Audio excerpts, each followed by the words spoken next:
Alors moi je suis Patrice Mallet. On est installé en société avec mon frère, ma femme et moi, en SCEA. Ça c'est un verger sous abri photovoltaïque. C'est des kiwis rouges et des kiwis jaunes.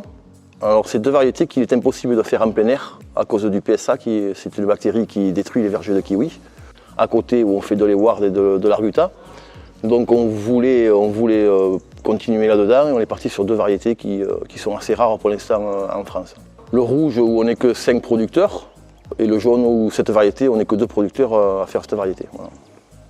Et par contre sur le rouge, si je ne me trompe pas, on est les seuls à la faire en bio pour l'instant, cette variété de rouge. L'Arbuta c'est le petit qui se mange avec la peau. Ça c'est mi-août, début septembre. Le jaune et le rouge sous serre, on va dire octobre. Et après les ward qu'on a en plein air, en plein champ, le plus tard possible. Le plus gros travail c'est la taille.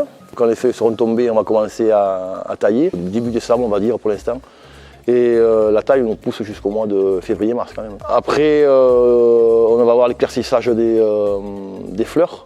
Parce que le kiwi fait beaucoup de fleurs, mais si on veut avoir un certain calibre de fruits, on est obligé de réguler le nombre de fleurs. Donc on éclaircit les fleurs. On part d'un arbre qui est comme ça haut, qu'on laisse pousser, qu'on forme sur le fil, comme c'est là. Et c'est nous qui formons l'arbre. Et après on laisse les branches suivant les fruits qu'on veut produire. Voilà, c'est plaisant je trouve, c'est plaisant. Ça dure longtemps.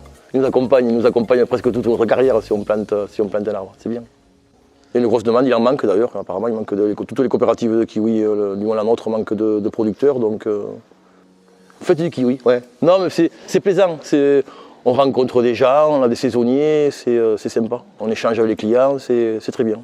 Le but d'avoir introduit ces cannes, ces poules et ces pintades, c'est juste déjà le fait de ne plus broyer sous serre. Il y a l'effet d'humidité, il y a l'effet de chaleur, ça fait que l'herbe pousse sans arrêt. Et il fallait que je broie, il faut qu'on broie tous les 10-15 jours. Il fallait qu'on passe un broyeur et mine de rien, passer un broyeur, ça nous prend du temps. Donc pour réduire les heures de broyage, on a essayé de faire avec ça. Et leurs déjections font aussi qu'on met moins d'engrais, mine de rien. Voilà. C'est un échange et ça marche, pour l'instant ça marche plutôt pas mal. Donc, les poules c'est pareil, c'était des poules de réforme qui partaient à l'abattoir.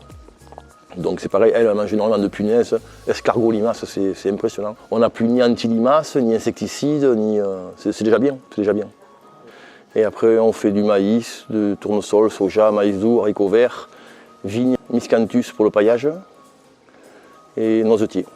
On était une exploitation, on était qu'en monoculture maïs. Et après en 2016 on a planté de la vigne, 2018 des noisetiers, on a essayé de se diversifier. Parce que bon, voilà, la monoculture du maïs c'était un peu pesant et en prenant de l'âge on réfléchit autrement.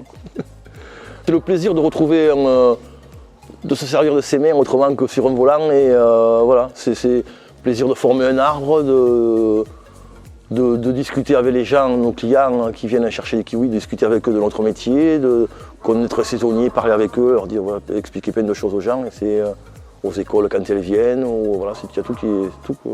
C'est plaisant, c'est notre façon d'être paysan, quoi. Voilà. Mais c'est plaisant, moi j'aime beaucoup. C'est même la vigne aussi, mais le kiwi c'est particulier. On forme un arbre et on le conduit pendant 30 ou 40 ans et c'est bien. Enfin, pour ma part, je l'aurais transmis, je pense, avant 40 ans. Mais voilà, on essaie de le former le mieux possible pour qu'il produise et c'est vraiment plaisant.